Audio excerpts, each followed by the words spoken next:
propongan medidas fundamentales para la prevención de enfermedades prostáticas y entre ellas fundamentalmente la de el cáncer de próstata. Bien, bueno, y en este sentido, pues mucho se habla, ¿no?, en el hombre, sí, sobre la próstata. ¿Qué recomendaciones usted daría sobre el tema? Bien, la prevención estaría basada fundamentalmente en un análisis muy simple, que es un marcador que es de sangre, que es con una toma de una muestra de sangre simplemente y un análisis bioquímico que determina, se llama antígeno prostático específico, que comúnmente la población le llama el análisis de la próstata, el cual por eso se propone con tanto énfasis este tema, puesto que simplemente con un análisis se puede empezar a detectar las posibilidades o la predisposición en el hombre del desarrollo de células neoplásicas en su próstata. Lo que ocurre que hay ciertos mitos a través de la historia que hacen que el hombre evite o digamos, no esté bien dispuesto para acercarse al médico, en este caso al urólogo, por el temor a, al tacto rectal. Y desde ya que... ¿Qué mitos hay sobre eso, que son falsos? El temor no, simplemente a someterse a el tacto rectal, el que indudablemente no es de su agrado, y para tocar la próstata y con ello determinar alguna característica, pero no es más que un examen más. Con el hecho de hacerse el antígeno prostático, el análisis de sangre, estaría cubierto gran parte muy importante a diferentes edades de la posibilidad de detectar tempranamente el cáncer. No hace falta, después viene el resto de estudios complementarios que hoy son muchos. Son muy muchos y pueden colaborar, pero antiguamente siempre se evitó, el hombre evitó por temor, por dolor, por cuestiones mitológicas, vuelvo a repetir, que hicieran someterse al tacto rectal. Pero digo, en base a eso último que acaba de decir usted, o sea, para llevarle tranquilidad y a la vez concientizar, si se quiere, al hombre que haga el análisis, digo, no pasa nada, o sea, absolutamente, no. Simplemente es un análisis de sangre, un análisis de rutina, como para determinar cuántos glóbulos rojos, para determinar el nivel de glucemia o de azúcar en sangre, o determinar la función renal, uno de los tantos marcadores que se toma con una muestra de sangre, simplemente eso. Sí. Y aunque sea eso, ya da pautas muy, muy importantes. Bien. Después, lógicamente, que hay antecedentes, hay predisponentes para el cáncer, digamos, que el médico lo tiene que tener en cuenta, como es los antecedentes heredofamiliares, la dieta, el sedentarismo, la obesidad, etcétera, etcétera, que influirían en el pensamiento de la predisposición a la formación de un cáncer de próstata, ¿no? Bien, estamos con Antonio La Rosa, él es de Fundación Uroclínica, urólogo, ¿no? Urólogo, exactamente. Urólogo Antonio La Rosa. Y bueno, hablamos de la importancia de este análisis que menciona, que le consulto a partir de qué edad es fundamental hacerse, ¿no?, un chequeo. Sí. En general se ha dispuesto que la edad, y esto es a nivel mundial, sí, es a partir de los 50 años.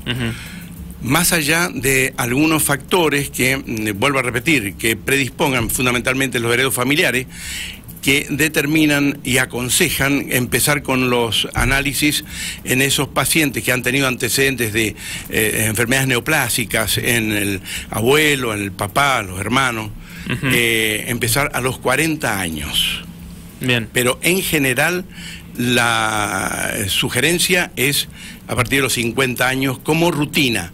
Y yo aclaro algo muy importante, no es necesario, y el hombre quisiera que realmente todo el sexo masculino se concientice y tome muy en serio la situación, donde no necesita tener manifestaciones clínicas. Es decir, esta enfermedad, como todas las enfermedades neoplásicas, inician siendo un grupo celular pequeño que no se manifiesta, pero sí crece dentro de un órgano determinado, en este caso la próstata, y no da síntomas hasta que excede los límites de la misma. Por eso es que el único método científicamente demostrado que lo va a detectar con mucha antelación es el antígeno prostático. No esperen. No significa tener síntomas que tenga un cáncer de próstata, ni tampoco significa que si no tiene síntomas no lo posea. Hay que tener en cuenta que el cáncer de próstata es la segunda enfermedad más frecuente en el hombre. La segunda enfermedad más frecuente en el hombre. Se da en una estadística de 1 cada 10 hombres se da el cáncer. Aumenta con la edad y la detección también. Bien. Obviamente. Bien. Bueno, y obviamente me imagino es como todo también, mientras antes se lo detecte, por eso la importancia del análisis, ¿no? Obvio. Pero mientras antes se lo detecte, más posibilidades hay de curarse tempranamente. Sí. De hecho, que estamos frente a métodos de tratamiento que hacen que, habiéndolo detectado en forma temprana, el paciente nos atrevemos a asegurar de que se cura. Es uno de los cánceres que tiene curación. Bien. Eso es lo que tiene que tener también como conciencia, muy importante. Pero también es una de las enfermedades muy agresivas si se la deja avanzar. Bien, doctor, usted decía, ¿no?, después de los 40 o después de los 50, por ejemplo, si yo voy a los 40, me hago y no aparece nada, no me puedo quedar tranquilo y decir, bueno, no pasó nada y no, porque 45, 50, me puede pasar, o sea, el próximo año. Lógico, es que... O sea, ¿en cuánto de periodicidad debería hacerme estudios? La periodicidad es una vez al año. Bien. Desde los 50. Y cuando se supera o hay algún antecedente, también se plantea, se supera cierta edad como los 70 o 75, bueno, se plantea hacerlo cada 6 meses. Bien. Y si ha dado un poco elevado, bueno, se comienzan los estudios complementarios y el control... porque todo termina, digamos, en una biopsia. Claro. Eso es importante. De dar positivo o dar elevado, se hace un tratamiento previo y luego siempre lo que lo va a determinar en forma definitiva es la obtención de tejidos que se hacen a través de una biopsia ecodirigida. Una biopsia al tejido prostático, y eso lo determina la anatomía patológica, es la única que fehacientemente lo va a determinar. También es claro decir que si el antígeno prostático nos da elevado, no está significando en forma categórica que tenga un cáncer, como Bien. Que si no da elevado, tampoco está indicando que no lo tenga, o sea que no sí lo o sí a tener. O sea que sí o sí hay que hacerse estudios periódicos y sería el mismo estudio, el mismo estudio de sangre. Es fundamental. Bien. Es fundamental. Y no importa, digamos, después ir al urólogo, pero lo puede hacer en confianza, en forma personal, con su bioquímico amigo o con el médico clínico que eventualmente lo está tratando o trata alguna patología que le pida, más allá que también en la conciencia médica en todos los profesionales que están ya como rutina pidiéndolo en todos los estudios complementarios. Bien, bueno, a mí mi mujer me tiene hace rato diciéndome, tenés que ir al urólogo, tenés que ir al urólogo. Sí, es bastante frecuente, ¿no? Estamos con el doctor Antonio La Rosa, urólogo de Fundación Uroclínica. Bueno, doctor, y digo, hace un rato decía, en 1 de cada 10 hombres se presenta, ¿no? Se presenta esta enfermedad, y es la segunda más importante en el hombre, en el sexo masculino, después de las cardiovasculares. Bien.